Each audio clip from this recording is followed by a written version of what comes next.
여러분, 요한복음 17장은 이렇게 시작을 합니다. 1절 말씀에 보면 예수께서 이 말씀을 하시고 눈을 들어 하늘을 우러러 이르시되. 여러분, 이 구절은 요한복음 17장에 차지하는 위치를 굉장히 잘 설명하는 구절이라고 할 수 있습니다. 예수께서 이 말씀을 하시고, 이 말씀은 17장 앞에 나오는 13장에서 16장의 말씀입니다. 이제 18장으로 넘어가면 예수님의 이제 본격적인 순환이 시작이 되고, 십자가를 지시기 전에 예수님께서 마지막으로 설교하신 내용이기 때문에 13장에서 16장을 흔히 고별 설교다라고 이렇게 부릅니다. 그리고 이 말씀을 하시고 눈을 들어 하늘을 우러러 이르시되, 이제 예수님께서 기도를 시작하십니다. 그래서 이 17장은 문맥적으로 보면 고별 설교 뒤에 나오는 고별 기도라고 할 수도 있고, 내용적으로 보면 이 내용이 예수님께서 제자들과 믿는 자들을 위한 어떤 기도의 중보의 내용이기 때문에 대제사장적인 기도다라고 부르기도 합니다. 1절에서 8절까지 내용은 예수님께서 자신을 위해서 기도를 하십니다. 자신의 영광을 위해서 기도하시지만 결국 그 영광은 아버지의 영광을 위한, 하나님을 영화롭게 하기 위한, 하나님의 영광을 위한 기도였다라는 것을 3월 달에 살펴봤는데 혹시 기억이 나십니까? 네. 네, 저도 잘 기억이 안 납니다. 네, 예수님의 영광을 위한 기도, 그리고 오늘 두 번째로 이제 예수님의 중보기도가 시작이 되는데 9절 말씀에 보면 이렇게 시작을 합니다. 내가 그들을 위하여 비옵나니, 내가 비옵나니라고 시작을 하면서 이 기도의 대상을 내게 주신 자들을 위함이니다라고 표현을 하고 있습니다. 예수님께서 내게 주신 자들, 누구를 의미할까요? 제자들을 의미하죠. 그래서 방금 읽었던 9절에서 19절까지의 내용은 예수님께서 제자들을 위해 기도하시는 내용이다라고 할 수가 있습니다. 그런데 오늘 이 17장의 내용에 쭉 읽어보면 중간에 기도의 대상이 확장되는 것을, 확대되는 것을 발견할 수 있습니다.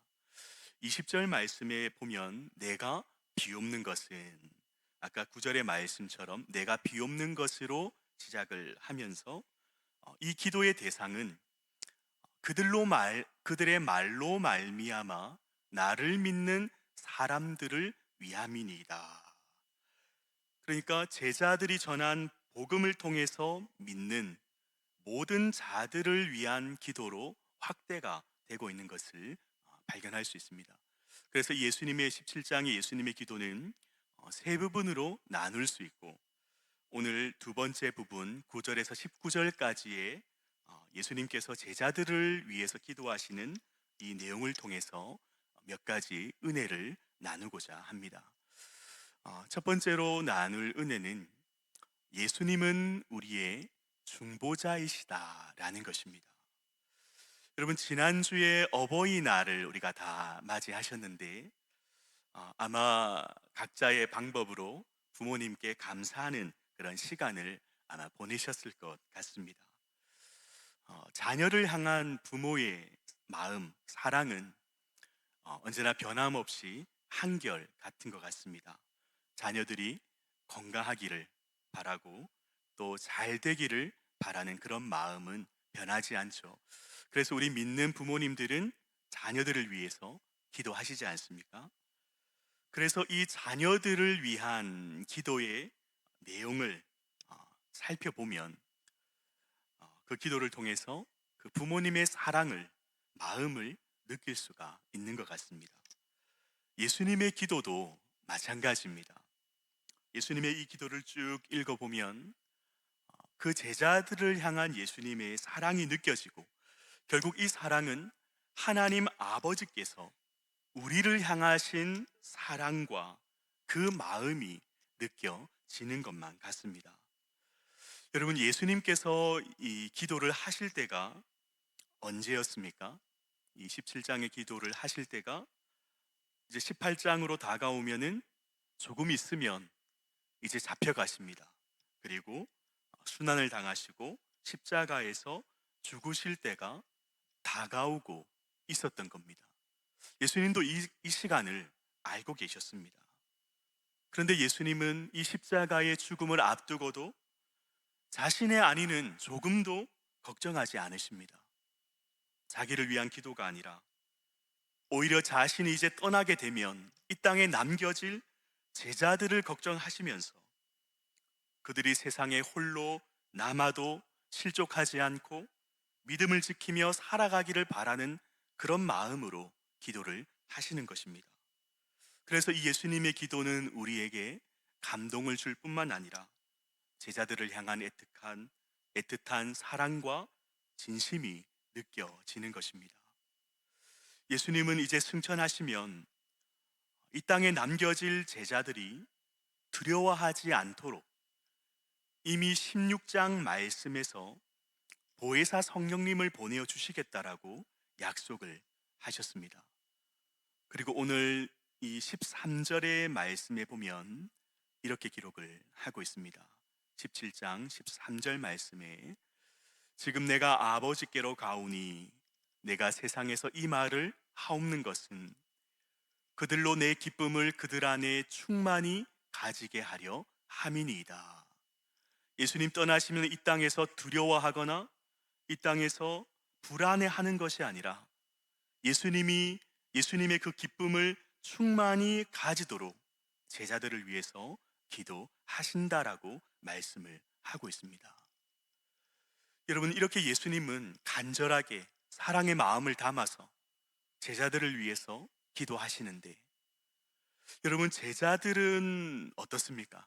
지금 제자들의 상태는 어떻습니까? 예수님이 간절히 기도해 주실 정도의 자격이 될까라고 생각을 해보면 예수님께서 몇 번씩이나 십자가에서 죽으실 것을 말씀하셔도 전혀 깨달지 못하고 오히려 누가 크냐 막 싸우고 있습니다. 3년 동안이나 제자들과 동고동락 하시면서 그들을 가르치셨는데 가르칠 보람이 없을 정도입니다. 그리고 조금 있으면 제자들이 자신을 배신하고 부인할 것도 예수님은 알고 계셨습니다. 그런데도 예수님은 이런 제자들을 위해서 간절히 기도하십니다. 왜 기도하실까요? 여러분, 9절에서 10절 말씀에 읽어보면 이렇게 기록을 하고 있습니다. 우리 같이 한번 읽어볼까요? 시작. 내가 그들을 위하여 비옵나니 내가 비옵는 것은 세상을 위함이 아니요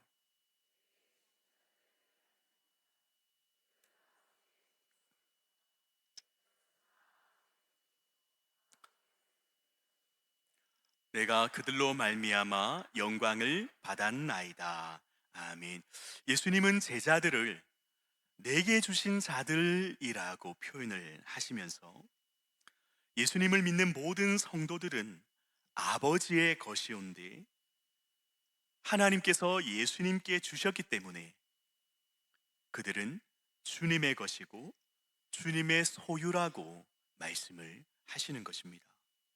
사랑하는 성도님 여러분, 예수님은 십자가에서 생명을 내어주시고 우리를 사셨습니다. 그래서 우리는 주님의 것이고 주님의 소유이기 때문에 예수님은 우리를 끝까지 포기하지 않으시고 책임지셔서 중보하시는 줄 믿으시기를 바랍니다. 여러분, 제자들이 비록 예수님의 말씀을 깨달지 못하고 곧 배신하고 부인할 것이지만 그래도 이 제자들은 하나님께서 주신 너무나 귀중하고 소중한 주님의 것이기 때문에 예수님은 포기하지 않으시고 끝까지 책임지셔서 그들이 성령 안에서 변화되어서 예수님의 그 십자가와 부활을 순교하실 때까지 증거하는 그런 주님의 증인으로 거듭날 것을 바라보시고 기대하시면서 그들을 위해 중보하고 계시는 것입니다. 사랑하는 성도님 여러분, 우리도 예수님을 믿고 예수님의 제자로 살아가려고 노력하지 않습니까? 그러나 여전히 연약하고 부족한 우리의 모습들을 바라보게 됩니다. 그러나 예수님은 이런 우리의 연약한 모습을 보시고 실망하신다거나 우리를 구원하신 것을 후회하시는 것이 아니라 우리를 포기하지 않으시고 끝까지 책임지셔서 우리를 위해 중보하고 계신다라는 사실을 믿으시기를 바랍니다.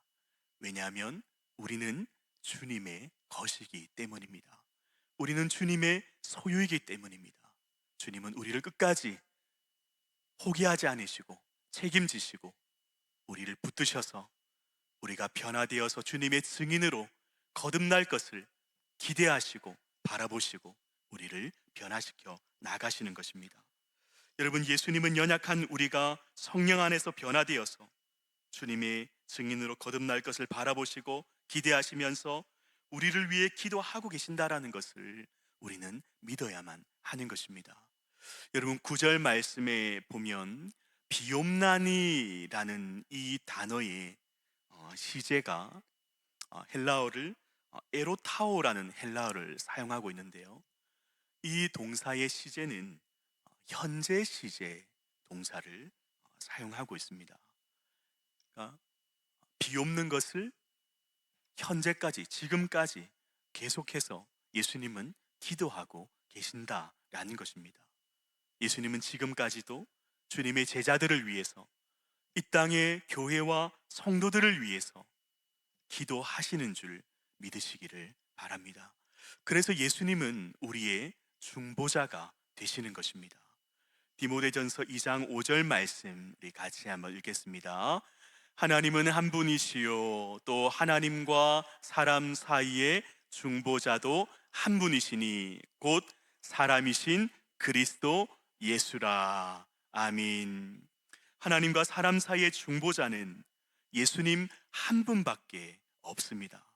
로마서 8장 34절 말씀에 누가 정죄하리요 죽으실 뿐만 아니라 다시 살아나시는 이는 그리스도 예수시니 그는 하나님 우편에 계신 자요 우리를 위하여 간구하시는 자시니라.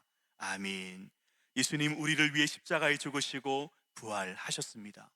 그리고 예수님은 승천하셔서 하나님 우편에 앉아 계십니다. 그 우편에서 무엇을 하고 계십니까? 우리를 위해 중보하고 계시는 것입니다.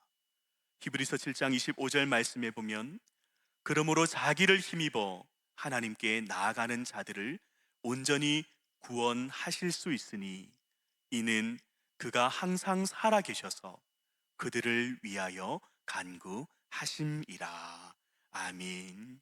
예수님은 지금도 살아 계셔서 우리를 위해 간구하시는 중보자이심을 믿으시기를 바랍니다. 여러분, 혹시 우리 집안에 나 혼자 믿고 있어서 나를 위해 기도해 줄 가족이 없다고 슬퍼하시거나 실망하시는 분이 혹시 있으십니까? 혹은 내가 지금 어려움을 만나서 기도하고 싶고 기도해야 되는 것을 아는데 너무나 힘들고 지쳐서 기도조차 안 나오시는 분이 혹은 없으십니까? 그러나 걱정하거나 슬퍼하지 마시기 바랍니다. 날 위해 십자가에서 죽으시고 부활하신 예수님은 그때나 지금이나 믿는 자들의 중보자가 되셔서 우리를 위하여 기도하시고 지금 이 순간에도 우리를 위하여 일하고 계심을 믿으시고 어떤 역경과 고난을 만나더라도 그 주님의 두 손을 꼭 붙드시고 그 어려움을 견디시고 이기시기를 주님의 이름으로 축원합니다. 두 번째로 살펴볼 내용은 우리의 중보자 되시는 예수님은 제자들을 세상에서 보전해 달라고 기도를 하십니다. 여러분, 오늘 읽었던 본문에 보면 예수님께서 제자들을 보전해 달라라고 세 번이나 반복하며 기도를 하시는 것입니다. 11절 말씀에 보면 그들을 보전하사, 12절 말씀에도 그들을 보전하고, 15절에도 보전하시기를, 세 번이나 반복하면서 제자들을 이 세상에서 보전해 달라라고 기도를 하십니다. 그런데 12절 표현이 굉장히 재미있는데요. 12절 말씀에 보면 내가 그들과 함께 있을 때에 내게 주신 아버지의 이름으로 그들을 보전하고 지키었나이다 라고 표현을 하고 있습니다. 그 제자들을 보전하고 지키셨다라고 말씀을 하고 있습니다. 여러분, 이 보전하고 지키었다라는 이 동사의 시제를 살펴보면요, 이 보전하다는 시제는 미완료 과거 시제를 사용하고 있습니다. 그러니까 지금도 계속해서 보전하신다라는 것을 의미하는 겁니다. 그런데 지키었다라는 이 시제는 부정과거 시제를 사용하고 있습니다. 그러니까 이미 완료된 보호에 의미가 있습니다. 조금 시제가 맞지 않지 않습니까? 계속적으로 보호하는데 이미 완료된 보호. 여러분, 이것은 그 예수님께서 우리를 완벽하게 보호하시는데 그 보호는 지금도 끊임없이 일어나고 있다라는 것을 표현하는 그런 표현인 것입니다. 그리고 의미로도 보존하다라는 이 단어의 의미는 지속적으로 보호하는 것을 의미하고, 또 지키다라는 이 단어도 어떤 외부의 위험으로부터 적극적인 보호를 의미하는 것입니다. 그러니까 이 표현을 통해서 예수님께서 말씀하시는 것이 무엇입니까? 계속적으로 완벽하게 그 이중적인 표현을 사용하셔서 과거로부터 지금까지 완벽하게 자신의 제자들을 보존하고 있다라는 것을 말씀을 하고 있는 것입니다. 그런데 여러분, 우리를 보존한다라는 것은 우리가 어떤 위험에 노출되어 있다라는 것을 전제하는 그런 표현이지 않습니까? 제자들이 어떤 위험에 노출되어 있길래 예수님께서 그들을 보전해 달라라고 기도를 하시는 걸까요? 예수님은 아까도 살펴보았던 것처럼 이제 십자가에 죽으시고 부활하시면 곧 승천하십니다. 그러면 제자들은 이 세상에 홀로 남겨지게 됩니다. 그러면 이 세상은 제자들을 가만히 두지 않습니다. 여러분, 오늘 우리가 읽었던 이 본문에 세상이라는 단어가 몇 번이 나오냐면요, 나중에 한번 이렇게 찾아보시기 바랍니다.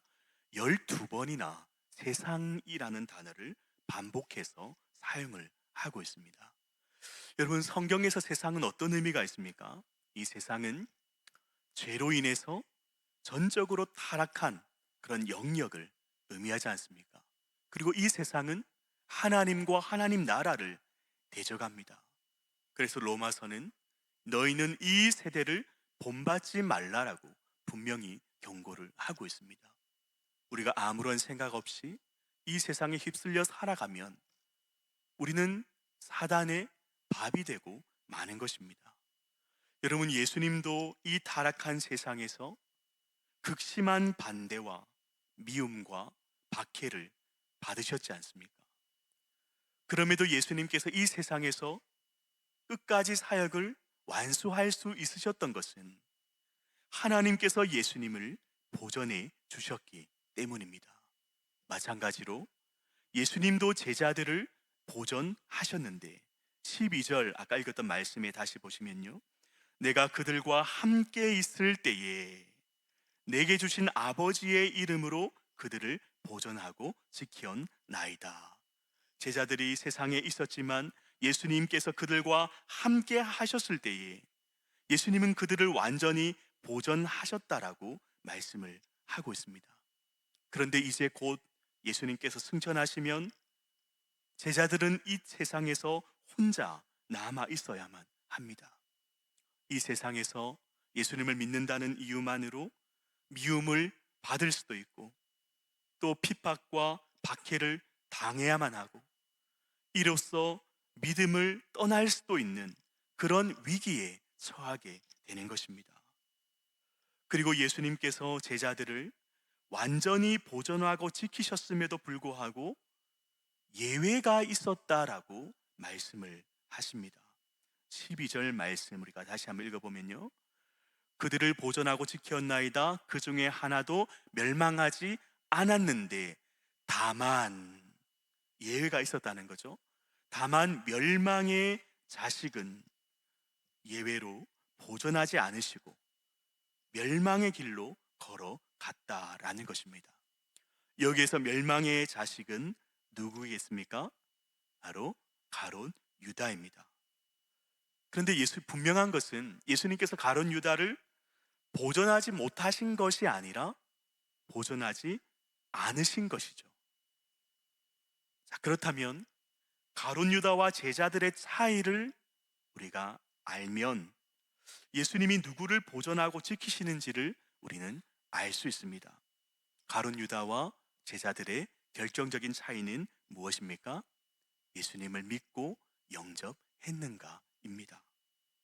결국 예수님은 자신을 믿고 영접한 자들을 이 세상에서 완벽하게 지키시고 보호하시는 분이시다라는 것입니다. 그런데 예수님 승천하시는데, 곧 승천하시는데 이 세상에서 어떻게 제자들을 완벽하게 지킬 수 있으실까요? 여러분 11절 말씀에 보면 이렇게 말씀을 하고 있습니다. 우리 같이 한번 읽어볼까요? 시작. 나는 세상에 더 있지 아니하오나 그들은 세상에 있사옵고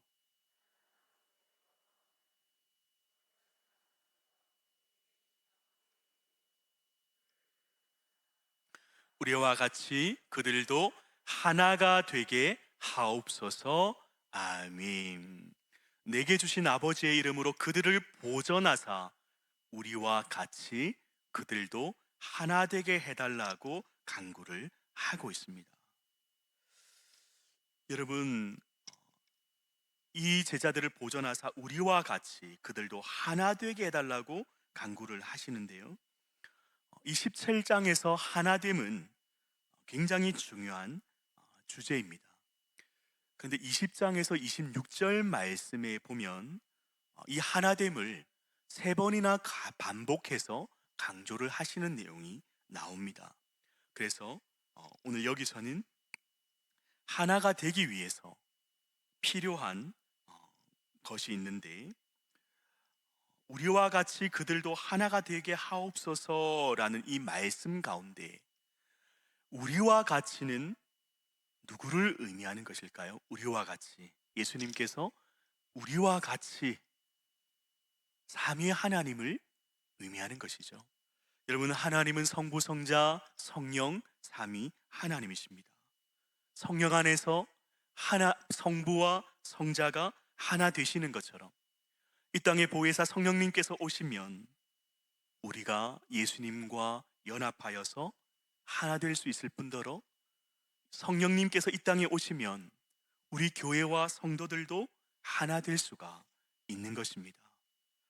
여러분, 우리가 이 세상에서 보존되기 위해서는 결론적으로 말씀드리자면 예수님께서 우리와 함께 하셔야 합니다. 예수님께서 우리와 하나 되고 연합하는 것만이 우리가 이 세상에서 믿음을 지키고 보존할 수 있는 비결인 겁니다. 그런데 세상은 우리가 예수님과 하나 되지 못하도록 방해합니다. 세상에 동화되어서 세상과 하나 되도록 날마다 우리를 미혹하고 넘어뜨리려고 하지 않습니까? 그런데 우리에게는 이 세상을 이길 힘과 능력이 없습니다. 그런데 우리가 이 세상의 유혹에 넘어지지 않고 예수님과 하나 되도록 연합하게 하시는 분이 있으십니다. 그분이 바로 보혜사 성령님이십니다. 우리가 거룩한 성령 안에서 주님과 하나 되고 연합할 때에 우리는 이 세상에서 승리할 수 있을 뿐만 아니라 주님 다시 오실 때까지 이 땅에서 보존되는 줄 믿으시기를 바랍니다. 그래서 예수님은 16장에서 보혜사 성령님을 보내주실 것을 약속하시면서 이 세상에서 승리하는 비결을 가르쳐 주시는데 16장 33절 말씀에 이렇게 기록이 되어 있습니다. 이것을 너희에게 이르는 것은 너희로 내 안에 평안을 누리게 하려 함이라. 세상에서는 너희가 환난을 당하나 담대하라. 내가 세상을 이기었노라. 아멘. 여러분, 우리가 이 세상에서 환난을 만나도 우리가 주님 안에서 평안을 누릴 수 있는 이유는 우리와 함께 하시는 그 주님이 이미 세상을 이기신 분이시기 때문에 그렇습니다. 이미 세상에 이기신 그 주님께서 우리와 함께 하실 때에 우리는 담대한 믿음으로 이 세상에서 승리할 수 있을 줄 믿으시기를 바랍니다. 그래서 세상에서 승리하신 예수님은 이렇게 약속을 하셨습니다. 마태복음 28장 20절 말씀에 보면 우리 같이 한번 읽어볼까요? 시작. 너희에게 분부한 모든 것을 가르쳐 지키게 하라. 볼지어다 내가 세상 끝날까지 너희와 항상 함께 있으리라 하시니라. 아멘. 내가 세상 끝날까지 너희와 항상 함께 있으리라. 여러분, 이 약속의 말씀이 이 땅의 교회와 성도들이 주님 다시 오실 때까지 이 세상에서 반드시 승리할 수밖에 없는 이유가 바로 이 약속의 말씀에 있는 줄 믿으시기를 바랍니다. 사랑하는 성도님 여러분, 예수님은 보혜사 성령님을 보내어 주셔서 세상 끝날까지 우리와 함께 하시겠다는 약속을 지금도 지키시고 성취하고 계십니다. 우리 모두 성령 안에서 성령 충만하여서 세상을 이기신 그 주님과 함께 주님 안에서 평안을 누리시고 이 땅에서 아무리 환난을 만나도 두려워하고 낭망하는 것이 아니라 세상을 이기신 그 주님 안에서 평안을 누리시고 담대한 믿음으로 세상에서 주님과 함께 승리하는 삶을 살아가시는 우리 성도님들 되시기를 주님의 이름으로 축원합니다. 마지막으로 살펴볼 내용은 예수님은 제자들이 이 세상에서 거룩하게 해달라고 기도를 하십니다. 여러분, 예수님은 우리가 이 세상에 속하지 않기를 원하셨습니다. 그래서 14절 말씀에 읽어보면 내가 아버지의 말씀을 그들에게 주었사오매 세상이 그들을 미워하였사오니 이는 내가 세상에 속하지 아니함 같이 그들도 세상에 속하지 아니함으로 인함이니이다. 여러분, 16절 말씀에도 내가 세상에 속하지 아니함 같이 그들도 세상에 속하지 아니하였사옵나이다. 예수님은 세상에 속하지 아니함 같이 제자들도 우리 이 땅의 교회와 성도들도 세상에 속하지 않기를 기도하고 계십니다. 여러분, 그러면 이 세상에 속하지 않는 가장 좋은 방법은 이 세상을 떠나는 방법이지 않습니까? 그런데 예수님은 이렇게 또 기도하십니다. 15절 말씀에 보면 내가 비옵는 것은 그들을 세상에서 데려가시기를 위함이 아니요. 세상에 속하기를 원하지 않으신다면서 그러면 세상에 데려가시는 것도 원하지 않으신다라고 말씀을 하십니다. 그렇다면 세상에 속하지 않는다라는 이 의미는 우리가 세상을 떠나는 것이 아니라 이 땅에서 살아가지만 세상에서 동화되지 아니하는 구별된 삶을 살아가는 것을 의미하는 것입니다. 우리가 이 땅에서 세상을 떠나지 아니하고 이 세상에 살아가면서 세상에 동화되지 않는 한 가지 방법은 세상에서 구별되는 것, 곧 거룩하게 되는 것밖에 없는 것입니다. 그러면 우리는 어떻게 거룩할 수가 있습니까? 이 땅에서 거룩할 수 있는 방법은 한 가지 방법밖에 없습니다. 곧 진리의 말씀, 하나님의 말씀으로 거룩하게 되는 것입니다. 그래서 17절 말씀에 이렇게 말씀을 합니다. 우리 같이 한번 읽어볼까요? 시작. 그들을 진리로 거룩하게 하옵소서. 아버지의 말씀은 진리니이다. 아멘. 디모데전서 4장 5절 말씀도 이렇게 말씀을 하십니다. 우리 같이 읽겠습니다. 하나님의 말씀과 기도로 거룩하여 짐이라. 아멘. 여러분, 우리가 이 땅에서 하나님 말씀대로 순종하며 살아가면 세상과 구별될 수밖에 없는 것입니다. 그런데 세상과 구별되면 어떤 형태로든지 불이익을 당할 수도 있고 손해를 당할 수 있고 심지어는 미움을 받거나 더 나아가 핍박과 환난을 당할 수도 있는 것입니다. 그리고 예수님께서 우리가 이 세상에서 구별된 삶을 살기를 원하신다 하더라도 이 세상이 심판받아 마땅한 곳으로 여겨서는 안 되는 것입니다. 왜냐하면 18절 말씀에 보면 하나님께서 예수님을 이 세상에 보내셨다라고 말씀을 합니다. 왜 하나님께서 예수님을 이 세상에 보내셨습니까? 이 세상을 심판하기 위해서? 아닙니다. 요한복음 3장 17절 말씀에 보면 하나님이 그 아들을 세상에 보내신 것은 세상을 심판하려 하심이 아니요 그로 말미암아 세상이 구원을 받게 하려 하심이라. 아멘. 하나님 예수님이 이 땅에 보내신 것은 이 세상을 구원하기 위해 예수님을 이 세상에 보내셨습니다. 그리고 하나님께서 예수님을 이 세상에 보내신 것처럼 예수님도 우리를 세상으로 보내셨다라는 사실을 우리는 기억해야 합니다. 그래서 마태복음 5장 말씀에 보면 예수님은 우리를 세상의 빛이다, 세상의 소금이라 말씀하시면서 결국 우리가 나아가야 할 곳은 세상이라는 것을 우리에게 가르쳐 주셨습니다. 예수님은 우리가 이 세상에서 구별되고 거룩한 삶을 살기를 원하십니다. 그리고 거룩한 교회와 성도들이 이 어두운 세상을 거룩하게 변화시키기를 원하시는 것입니다. 사랑하는 성도님 여러분, 우리는 이 세상에서 구별되고 거룩한 삶을 살아가서 이 어두운 세상을 거룩하게 변화시키는 하나님께서 우리에게 주신 그 사명을 감당하시는 우리 교회와 성도님들 되시기를 주님의 이름으로 축원합니다. 여러분, 예수님은 우리의 중보자가 되십니다.